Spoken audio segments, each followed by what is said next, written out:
Hola, soy Roberto Dueñas. Hoy tengo el privilegio de entrevistar al doctor Juan Carlos Nevares, servidor público de la Gobernación en Santo Domingo Los Ángeles. Estimado doctor, vamos a realizarle unas preguntas referente a los derechos a la educación superior desde el marco legal normativo nacional e internacional. Doctor, ¿cuáles son los principales desafíos que enfrenta el cumplimiento efectivo del derecho a la educación superior en Ecuador? Muchas gracias por la invitación.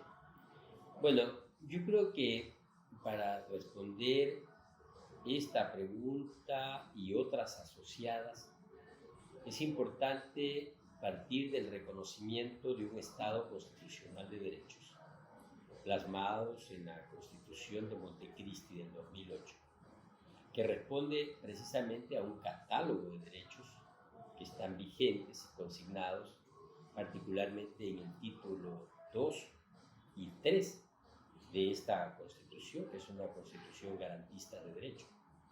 Entonces, el derecho a la educación superior, que se irradia en la legislación de una norma propia, como es la Ley Orgánica de Educación Superior, lo es, y su reglamento, está íntimamente relacionada con las políticas públicas, que también son garantías constitucionales, y que le debe el Estado a la comunidad, y en este caso particular a la comunidad universitaria.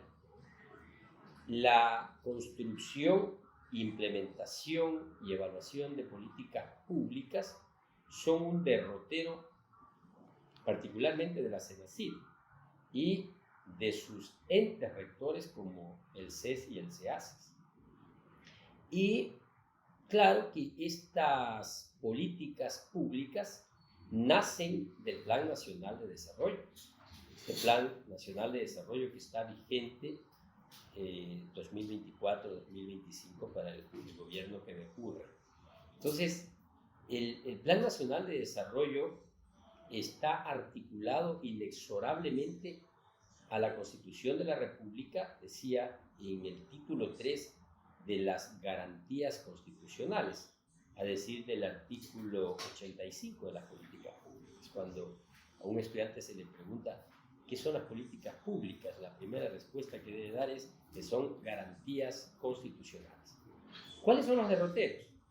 Los derroteros, decía, todos inmersos dentro de la misma problemática, los derroteros o desafíos están inscritos en una problemática de países tercermundistas como los nuestros.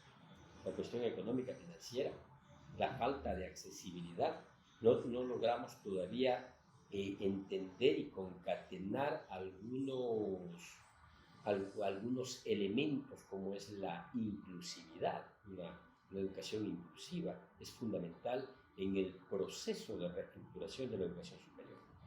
Además, otro de los desafíos que tiene la educación superior es el de la implementación de estas políticas públicas que estén, decías, relacionadas con el Plan Nacional de Desarrollo y que estén contenidas inexorablemente en los ODS 2030, es decir, en la Agenda Ecuador de los Objetivos del Desarrollo Sostenible.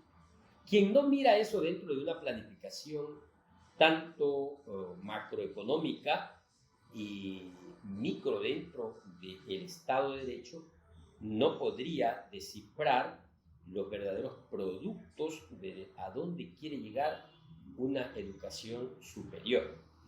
La malla curricular, es decir, la oferta académica, frente a las necesidades o demandas que tiene la sociedad, tanto la sociedad en su estructura estatal o supraestatal, la empresa privada respecto en este caso, de abogados que requieran el asesoramiento en materia de derecho aduanero, por ejemplo, que se están incorporando.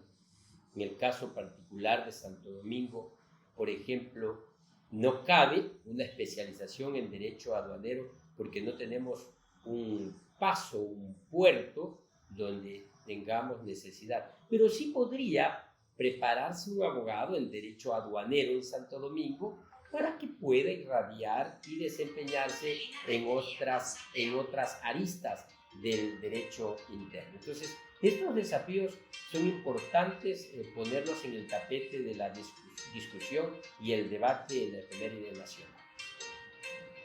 Muchas gracias, doctor.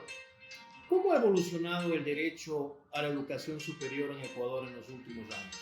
Bueno, yo creería que a partir de lo que en principio decía, esta constitución, que es una constitución eminentemente garantista de derechos, da a luz por ese orden jerárquico, esa forma piramidal de nuestro ordenamiento jurídico y la Constitución de la República, da a luz una serie de normativas que nos permiten